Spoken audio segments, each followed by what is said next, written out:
Welcome to Off the Record, talking real estate with Joe and Michaela.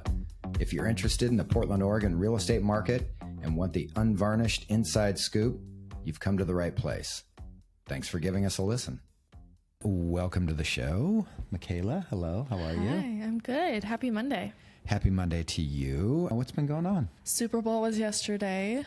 Was a good time. Were you happy with the win, or were you going for the 49ers? Didn't really have a dog in the fight. Just wanted to see a good game, and it was a really good game. So, It was. Yeah. I was there for the concert and the Taylor Swift shot. They didn't show her as much as I thought they were going to show her. I thought they were going to overdo it, but they didn't. So that was What good. did you think of the halftime show? It was great, actually. Yeah. I actually said after, if someone can find a reason to cancel this Yeah. show, you're crazy. I thought it was great. I missed most of the halftime show because I was having second dinner. Of course. What else do you do? Holy smokes, we ate and ate and ate. We were at a big party with kind of a potluck thing, and everyone brought their best little dishes, and oh my gosh, it was wonderful. So Yeah. fun. Everyone's diet starts again today. Yes, indeed it does. No sugar for me for a month now. Holy smackaroonies. That's a long time. So today's topic, it's one that we've been wanting to talk about for a while, and it's real estate scams.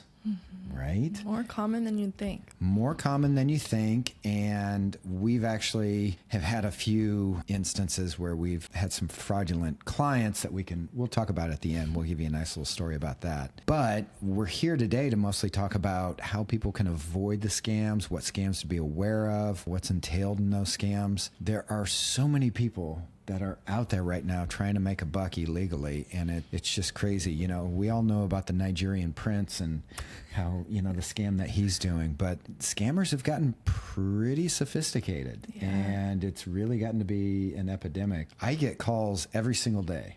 Do you want to be a part of this team that does X amount of leads? All you have to pay is $1,000. And so many agents pay that upfront money, and then they're just gone. Yeah, it's crazy. But the homeowners are the ones that they focus on because that's where the big money is. Let's talk about wire fraud real quick. Okay. This is probably the biggest one, I would think. So, yeah, because it's dealing with down payments. Sometimes it's hundreds of thousands of dollars or more. Criminals get, like I said, pretty sophisticated in how they approach it. What are the ways that people need to look out for, would you say? Well, so this happens in the process when you're depositing your earnest money, usually, wouldn't you say? So it's within 3 days of your offer getting accepted, you have to deposit this amount through escrow. And if you decide to not deposit it in person, you have to do it online. And what happens is escrow will send you a link, a secure link, and you have to, I'm sure there's two-step verification and all those things, but that's how you deposit the money. But scammers have gotten so good that they time it up. They know when you're supposed to be depositing that money, and they will send you an email that looks like an email from escrow. So they'll screenshot the logo of the escrow company. They might even put in the escrow officer's information. They make it look really legit. And then you click on that link, and unfortunately, people deposit money in the wrong spot, and they might not ever see it again. Yeah. You got to be really super careful with it. And the escrow company that we work with, WFG, they are fantastic. Shout out to Liza Wheeler. She's the best closer in town. But they are absolutely on top of it. And there's specific instructions of the type of email. They have a full list that they send our clients to show them exactly the steps that they will take to send you the information and where you can go ahead and do the wire transfer. But these scammers are unbelievable. And I've seen a couple of these emails, and the thing that's crazy is the two things that are the biggest giveaways from what I've seen is the email address. One, you look at the email address and it has nothing to do with the title company. It's Jeff at 3675 at gmail.com or something like that. When you're doing important business like this, or when you suspect that there might be something wrong, take a look at the email address, because I've noticed that in a lot of the scams that we get sent, they are absolutely, almost half the time, the email is something so not what you would expect that it's pretty obviously. But it can be easy to miss, so. It can be easy to miss. The second thing is grammar. Do none of the scammers I know. spell check this thing? Is that like a scammer rule? They're like, we I have don't to know. Have you misspell noticed one that? thing. Yeah. Oh, yeah. Right. horrible grammar. Use ChatGPT or something. Right. We get phishing. Everyone does. There's all these phishing emails that go out, and I'm just amazed at how bad the grammar is on these. It's like, if you're going to put this amount of time into it, don't you do like a little spell check on this sucker or what? You would think. Yeah. Sending it out by the millions, I guess. Yeah. So wire fraud is a big one. You want to follow the directions of the title and escrow company that you're working with to the T. And if you have any suspicions whatsoever, it's worth a phone call to reach out and find out, is this legitimate? Is this the way I should be doing that? Because there's some awful stories about people losing their down payment, and it's really tough to get that back. I know. We just heard about this the other day. Hundreds of thousands of dollars. So be careful, Scary. people. Yeah. So the next one is loan flipping and predatory lenders. Yeah. This one is really sad to me because they target seniors. That's just the worst. I know. Come on, people.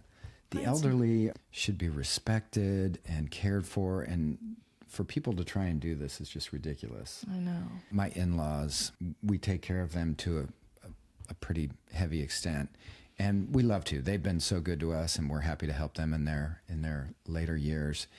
They got so many phone calls from predatory lenders, especially, that we finally had to take out the in-home phone. Oh, jeez. Yeah, just took the number out altogether.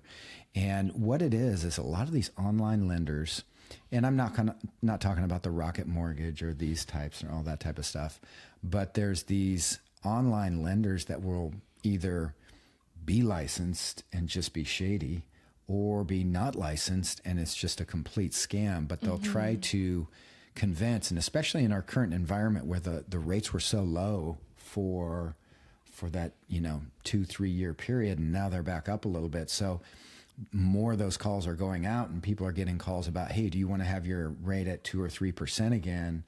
And either it's a complete scam and they're just trying to get bank information, or they are putting you into a loan that has ridiculous amounts of fees. Neither one of those is good. And you got to be super careful when you're talking about doing a loan over the internet, right?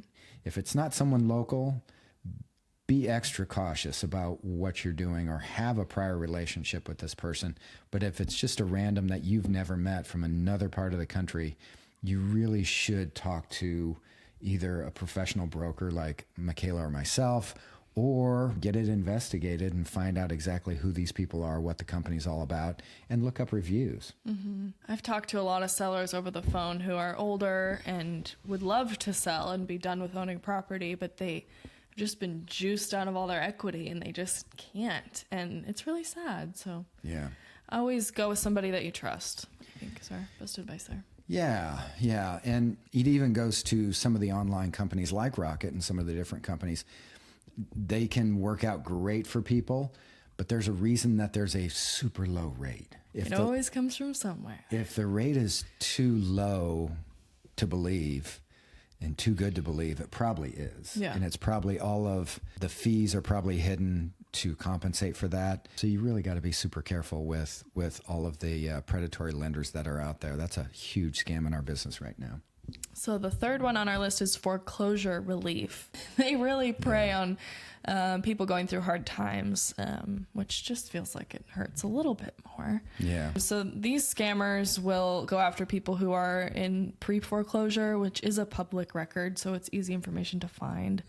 And they pretend like they're government entity, right? Or at least, somehow related to housing assistance. And they offer to buy the person out of their home for usually more than the home is worth. But these situations just end up being worse for the homeowner and costing them more money. There's varying degrees of the scams that are involved here. Some are legitimate folks who are licensed, but just charge exorbitant fees. And it goes all the way to those who are just straight up scammers who say they can help and I need money up front, and then they're just gone. Yeah. But that public information, all of these scammers thrive on information, right? If they know a little bit about your property and a little bit about your situation, or like we talked about it at the top with wire fraud, if they know a little bit about the title company and that you're in the middle of a transaction or something like that, they can sound very convincing. And like with foreclosure relief, a lot of this information is public. The public doesn't know. And if they call you and say, well, hi, Sally, homeowner, we saw that you're going through some tough times and you're going through pre-foreclosure right now. We're here to help you, right? And all it's going to take is $5,000 for us to handle all of this for you. And a lot of people, it's an emotional time. And Right, they're already seeing red. Right. So when someone calls and knows their info, why wouldn't they believe them? Right. So, criminals can capitalize on that fear and might include offering to negotiate with the lenders for a fee or asking them to pay directly. And it's just something you really got to be careful of. There are online resources, and it's something that we can put on our website, liveportland.com. If you go to our blog, you'll see some information there about some of the different resources that are out there for anyone that's in foreclosure. And you can go online, talk to someone from the government. They have foreclosure help and foreclosure relief just to be able to get the facts about what's going on. And if you ever get approached, you should definitely try to reach out to either a mortgage professional or a real estate professional and just ask them to help you find out if this is legitimate or not, because it only takes a few minutes, and people like Michaela and I are always more than happy to help with making sure that things are legitimate for you so that you don't get scammed, and it can save you from going through a lot of heartache. The next scam that we want to talk about is something crazy that we actually see quite a bit, and it's the fake listings and rental scams. Tell us about this, Michaela. I know you've got a little bit of background having seen some of this. Yeah, so this one's mostly online, and they target renters, but they put ads out on like Craigslist or whatever website, probably weird ends of social media, and they are posting a home for rent, so to say, and then they are charging application fees up front. So a lot of times they'll ask you to Venmo them to secure your spot, or even Venmo them to secure a tour or something like that. So, and there's not actually a property that's for rent. So that's really sad, because they're going after people who are trying to find a home. I mean, they're working hard at it, so that's too bad. And the FBI actually issued a warning about a spike of these scams in July of 2023. So it's definitely something to look out for. Yeah. And on our website, we have a link that the FTC recommends actually to educate yourself about potential scams around this topic. Super helpful. As a general rule, you should be suspicious of anyone who asks for a cash deposit up front to see a property. You want to make sure you're dealing with a licensed and reputable property management company. But sometimes it's hard, especially with the rental market being the way that it is right now, where it's tight. Just like the purchase market, the real estate purchase market, rentals are extremely difficult to find right now, and they prey upon that. And if you think it's a competitive situation and I'm going to need $200 to run your application, a lot of times people will just go with it and not do the homework up front. So you got to be careful with that. Yeah. And these searches start online, so it's hard to avoid. But you had sent me that article, that Airbnb scam that happened here locally, which I have been telling everybody about because I just think it's crazy. But this person rented an Airbnb here locally. Once they got to the Airbnb, the owner had noticed through the Ring camera that this renter came in and was taking pictures pretending to be a realtor. Then they put this home online and advertised an open house. Jeez. Posing as a realtor. Yeah. So people from the community came, and they were basically trying to sell her house while they were renting it. Yeah. And the only reason the owner knew was through that Ring camera. Can you imagine? No. Yeah, that's ridiculous. Come on, people. A real job is the same amount of work. I think about this constantly. Right? I mean, this is probably not PC or anything, but I get a lot of text scams. Do you get the one where someone texts you and it's like, oh yeah, John, thanks. I'm looking forward to meeting for coffee next week. No. And I text them back, wrong number. And they, oh, so sorry about that. Sorry to waste your time and everything. I'm so sorry. And I'm like, no problem. Have a nice day. And I delete it. And then they text again. You were so nice not to get mad at me. You seem like a very nice person. Maybe you want to get coffee. Oh, my. Yeah. What are you doing, people? Okay. Don't need any friends like that. So weird. I think you get scammed more than anyone I know, honestly. Well, or not actually scammed, but people try. The attempted scams? Yes. Yeah. I'm old. No, you're not. Your phone number's just been out there for Yeah, a really long time. my phone number has been out there a long time. But I just, it's so much work to like, how many people are they texting a day? Just get a real job. I know. You could Instacart and probably make a few bucks during that whole time. Yeah. And all the scammers for my in-laws, we got to the point with them where we would tell Stephanie's mom and dad, give them Joe's number, have them call Joe, or get their number and tell them that you'll call back, and then come next door and give the number to Joe. Mm-hmm. And so I'd get the number and I'd call them and have a nice conversation about, well, what are you doing with your life? You know, you really should be trying to do something different with your life. You're better than this.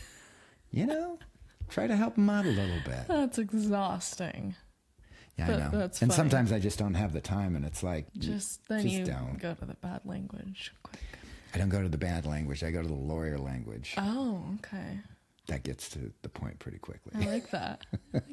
Literally last night, we were sitting at the end of the Super Bowl. My 78-year-old grandpa is sitting in his chair behind the couch. Mm-hmm. And he gets a phone call, and it's like, he's like, who's calling me on a Sunday night? And we were all like, probably nobody. You know, but he takes it seriously. He's Maybe like, he has friends. No, he totally has friends, but that late on a Sunday. Right. I mean, Yeah. come on. It was an unknown number. Like, he didn't even know. During the Super Bowl. Yes. Yeah. And he picks it up, and he's like taking it seriously. And it was like, this is such and such bank. And he was like kind of squinting, like, wait, man, am I part of this bank? I don't know. And my mom and I are just like looking at each other like, who's going to tell him first? Grandpa, it's a scam from across the room. You got to grab that phone. Grandpa, let me take this call for you. I'm like, they probably call all hours of the day when we're not there. It just pisses me off. Yeah. I like to go ahead and create more work for them, though. I'll ask them. I'll say, hey, give me your routing numbers right now. I'll send my checking account. And I'll send numbers, and they're like, well, that's not an account. And I'm like, try it again. Yeah. Try it again. Well, it didn't work. No, try it again. Try it again. You know, depending if I have time or not, I like to kind of run them in circles to kind of give them a little bit of their own medicine. Oh, that's hilarious. It's the least we can do for Grandma and Grandpa. It's true. Yeah, they would want that. So let's talk about bait and switch movers. Holy smokes. I know I'm saying that a lot right now, but it's just crazy what some people are doing. And there's these companies, Michaela. Tell me. Movers are hard to get right now. They are. I can attest. It feels like the contractors and the vendors in our business, there are certain segments that are so incredibly busy that they spawn these little industries of scammers that see the void and want to step in. And I think movers are one of those where the good ones and the reputable ones are so busy right now that some others have stepped into the void to say, oh, yeah, we can get you all set up and even come out to the house and take a look around. And it's going to be $15,000 for us to move you to Austin, Texas or wherever. Yeah. And they give them a down payment, and it turns out there's no company. Crazy. Or the other one is some of these lower end movers who they actually do pick up all your furniture and your goods and all that. They said they'd be in Austin, Texas in 4 days. Here's 5 days, 6 days, 7 days, 10, 15 days, and they're still not there, but they've got your stuff. Mm-hmm. And the fees have gone up now because we had gas prices and this and that and the other. You had more stuff than you told us about. Right. Also, and you didn't read the fine print. When we have to go across 10 state lines, it costs $5,000 more, that type of thing. It's so incredible how much of that is out there right now. And I think people just need to do their homework. I mean, wouldn't you say? Yeah. How do you protect yourself from that? Well, it's hard because moving is, to me at least, if I'm moving, it feels like such an afterthought, right? There's so much that goes into this. Packing and who is going to move your stuff, your heavy stuff, is an afterthought, which means you have an afterthought amount of change for it. So people, I don't blame people for going on Craigslist trying to find somebody, but don't do it because moving companies are actually regulated by the government. So regardless of who you go with, it's all going to be a fixed price. It's not going to change. They have it down to the amount of boxes already laid out price-wise. So the chance of you finding someone reputable and more cost-efficient is very slim. So it is very slim. And like our business, when you're checking out real estate brokers, you should ask for testimonials. You should also ask for reviews. Same thing with movers. Go to the Better Business Bureau and check them out. Go onto their website, Google reviews for that company, and see what people have to say. And if it's not good, maybe you should stay away. Yeah, or if there are no reviews, definitely stay away. Yeah, definitely. And now, a word from our sponsor. Okay, let's talk about this week's sponsor, Michaela, is a company I love so much. Me too. Yeah, they are the absolute best. Can you tell us about them?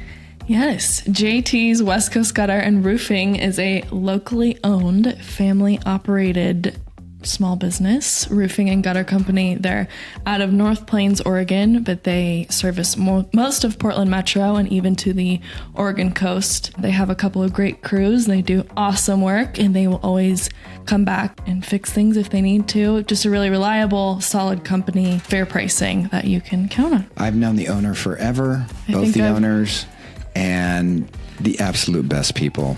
Honest as the day is long, hardworking. You will not find a better roofing and gutter contractor in the Portland metro area, in my opinion. I'd have to agree. How do you get a hold of them? Go to their website, jtswestcoastgutterandroofing.com. And now back to the show. We're giggling because we just paused to talk about what we were going to talk about next. And I said, Joe, stop. Save it for the pod. I got scolded. We have to tell you guys one of our favorite stories about a time that we kind of got scammed, right? To Joe's point, just scammed of our time, not literally scammed. But yeah. I love this story, and it's still so weird to me that it happened. But tell us about the first time that she called you.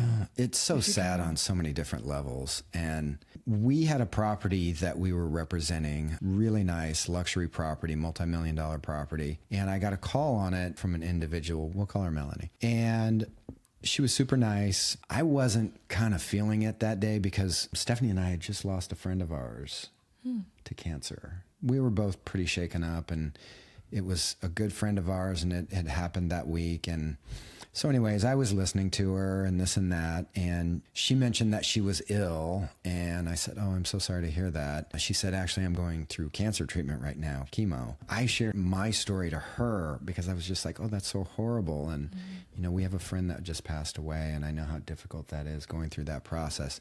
And boy, she jumped on that. And it turns out, of course, that she never had chemo or had cancer. No, but we didn't know that. We didn't know that. Mom. We made this connection, and she wanted us, my team and I, to help her purchase a home. She had made up this big story about having an inheritance from a husband that had passed away, and she has a son, and she would bring her son on showings too. Remember the little guy? The story was extensive. That's the why story it was so very detailed and extensive. Yeah. Believable. Yeah. And she said that because of her recent loss, she had started a balloon company making balloon arches, and she had a website for it. She said that, we just took off during COVID, which in hindsight, why would we believe that a balloon event company would take off during COVID? And she said that she was an attorney, all these different things. This very impressive woman. Yeah. And we did a little bit of online. She did have the website, the balloon thing. The Facebook. And there was an article online about her losing her husband. And so we thought it was legit. Yeah. And so anyways, we're looking at homes. Can I tell you about the first time I met her? I'm sorry. Sure, go ahead. So the first time I meet her was at a pocket listing that I had of a family friend, and it's a luxury property. And that's the first time I met her. I met her there with her friend. I wasn't there, was I? No. She was super nice, gave me this big hug, I had known her for years, introduced me to her friend, is gushing about the property. She's very much acting like a homeowner, a future buyer. I don't like the transition in this floor. Maybe they could have done this here. The pool's a little far for me. Giving very, expected feedback, whatever, from a buyer. Yeah. And I remember she then told me about her cancer treatment, and she had just flown in from some crazy hospital in the Mayo East Clinic. Coast. The Mayo.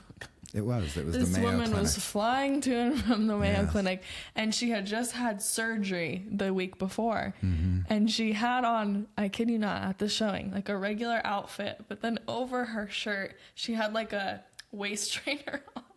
Oh, okay, yeah. And I should have thought, why would you wear a waist trainer?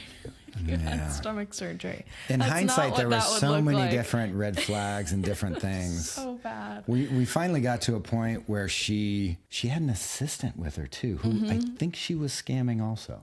No, I think the assistant was in on it. Oh, do you? Yeah. I never figured that out, but okay, maybe she was in on it too. She shows up at this place and she's like, "Oh my gosh, this is it. This is it." And we write an offer.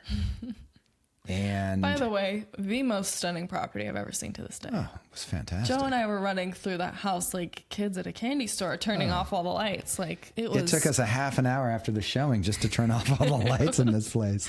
And it had a vineyard and an amazing pool, and it was really impressive. It was the property. It was spectacular. And I could see why she wanted to fake buy it. Yeah. But, so we made the offer, and they accepted the offer. And we were getting, at that time, you had to get confirmation signatures and earnest money and all that. And Well, I think it was proof of funds. We were still. Proof of we funds, had that's what it 3 was. days to show proof of funds, and so that's what we were waiting on. so the 3 days go by and no proof of funds. And I get a text from her saying, "I had to go back into surgery. I'm back at the Mayo Clinic and I won't be back for another week. Can we put this off or get an extension on this?" And in the meantime, I think you and I at that point are starting to get a little kind of like, this is odd. Well, it was just insane timing, right? Yeah. Like making an offer on a $3 million property and then having an emergency surgery that same day. Yeah, and too many things seemed to be getting a little too weird. And so all the things started to add up. And the listing broker for this property is a guy I Great guy, know. yeah. Great guy. And who I've worked with in the past. He and I have a relationship. And so we start talking, and we both start doing some more online sleuthing. Well, he had a friend that was a PI and did like the stuff that regular folks like us can't do, and was like, "You guys need to run. This lady's a full-on scam artist. She is not purporting the name that she gave us was of a lady who lost her husband in Chicago, but that's not who she was." And so the whole thing unraveled pretty quickly, and she was into the wind, and we never heard from her again. Right. Like, And that was just one of those things where it was like, what were you hoping to accomplish by this? Exactly. What were you going to get out of this? You needed that much attention that you wanted Was it to attention? schedule home tours and pretend like you were some big shot. That's all I can imagine. And I remember whenever I would ask, hey, we're going to need a proof of funds when you find the right home. We should get that up front right now. It was always like, oh, yeah, I'll get that tomorrow. Oh, yeah, I'll get that tomorrow. Do you remember her imaginary financial advisor Yeah. who was also on the East Coast? Yeah. And his imaginary name was like Brandon or something like that. And she was videotaping the home while we were there touring, saying, "Brandon, look at this place. Yeah. I need this home, Brandon." So Yeah. full on extensive stories. She was deep into it. Yeah. She was It deep was into it. And, crazy. lesson learned for us, you need to be a little bit more careful about who you work with and all that type of thing. But we're trusting people. Right. But we're talking about scams and real estate. So we thought we'd add in a little bit about, hey, even we get scammed once in a while. Yeah. And we're not too proud to say it. So if you ever have any instance where you feel like you're getting scammed, whether it's wire fraud, predatory lender, foreclosure issue, or moving companies, or whatever the case might be, reach out to someone you trust that you have a relationship with, or reach out to Michaela or I. Get some help in finding out what's going on, because for us, we were just out time. But in our business, time is money. Exactly. In the end, it was kind of like just a really strange situation and a strange occurrence of things that just are out of the world wacky. But yeah, it just always stuck with me because we hugged her and spent time with her. Yeah, I it was don't a little know. icky. It was true sociopath, but yeah. And for what? Just time Yeah. or attention or whatever. But I'm worried about, the people that may be listening that are thinking of in terms of real loss, monetary loss, or Sure. all your valuables, or all these different things that can happen to you. So when in doubt, go online, do as much research as possible, but also reach out to people that you know and trust that you think can help you with finding out the real situation of what's going on. And sometimes, maybe, hey, it's legit and it's just, it is what it is. But that extra time or phone call is well worth it to figure out exactly what the situation is. Yeah, I agree. Yeah. So don't get scammed, people. Don't get scammed. Scamming bad. Okay. Thanks for listening. That's all for now. Join us next time. And thanks so much for listening.